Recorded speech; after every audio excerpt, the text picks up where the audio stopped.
Hi there, welcome to Positive Power with your host Michele Dionne. Another beautiful, beautiful week here in Sarnia Lambton. It's been hot and we've had some extreme rain. Seems to be happening all over. Everything is extreme anymore. You notice that?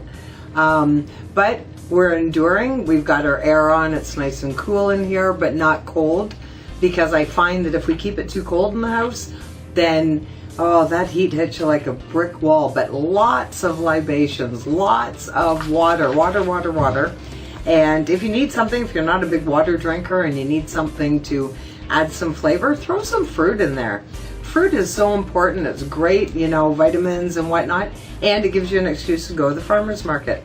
Have you gone to your farmer's market yet this year?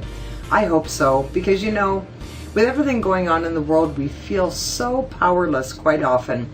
And we feel like we're just hamsters on the wheel and there's nothing we can do, and life is happening to us and we need to happen to life instead. Get out to your farmer's market and educate yourself. Buy as much local as you can. I can tell you 1,000 different reasons why you should. And first one is, you're worth it. You're totally worth having the purest form of food going in your body. Whether that's meat that you get from a butcher's, or that's fruit that you get from the farmer's market.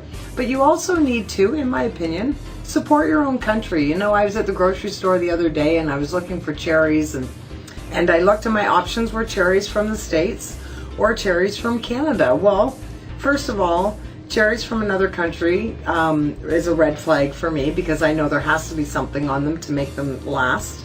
And of course, I want to support my own country. I want to support my own farmers, and I want something that I believe is the least amount tainted as possible. And by that I mean no pesticides, all the stuff that they do to food and to animals these days.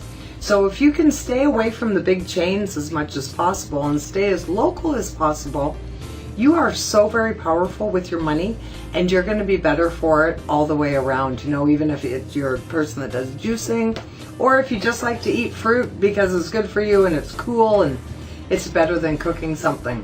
And the other thing that is a spot where we have a lot of money and a lot of control is in your clothing and your other things that you buy. I came across, there's so many disturbing articles out there, and I came across this one article, and they were talking about the slave labor market around the world.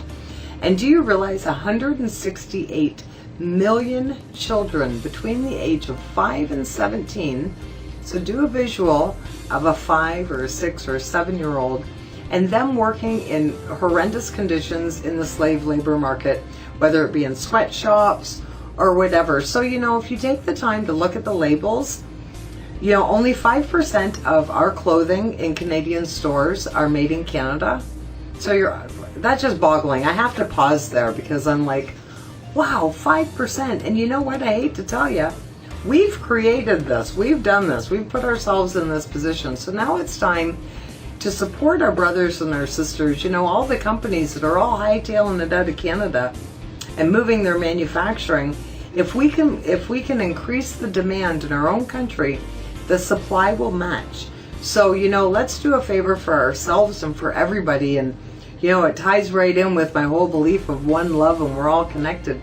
And if we can support each other by buying as much local as you can, buying as much Canadian as you can, it'll make all the difference in the world. And, unemployment is high. My family has been affected by a plant that closed down, and we all lost our jobs. Another plant here in Sarnia Lambton just closed down.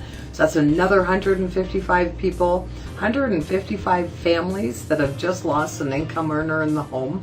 Sometimes it's the only income earner. So, think about that. Think about that with your money, because you're way more powerful than you think that you are. So the other thing I wanted to talk about too briefly is that I gave you a challenge last week, didn't I? Random acts of kindness. Did you do it? Did you smile at more people? Did you open the door for more people? You can keep it simple. It doesn't have to have anything to do with money. I know I did. I opened some doors for people. I'm always kind. So, I'm not changing myself for this challenge, but I did. I bought a coffee for somebody in a drive-thru last night. And then today, here's an ironic thing. So last night I bought a coffee for a stranger. It cost me $2.10. And then today, this morning, I'm going through drive-thru at a coffee shop, and my bill was $10.18 or something like that, because I was buying a little variety of stuff. The girl behind me picked up mine. So see, I got all that, which was wonderful, and I'm up $8. So win-win-win, right? So do that, try it. It's the law of attraction. Never fails. It's like the law of gravity. It's not hit and miss. It's all the time. So there you go. Have a great week. We'll do it again next week, and don't forget how awesome you are, and stay cool, stay refreshed, stay awesome.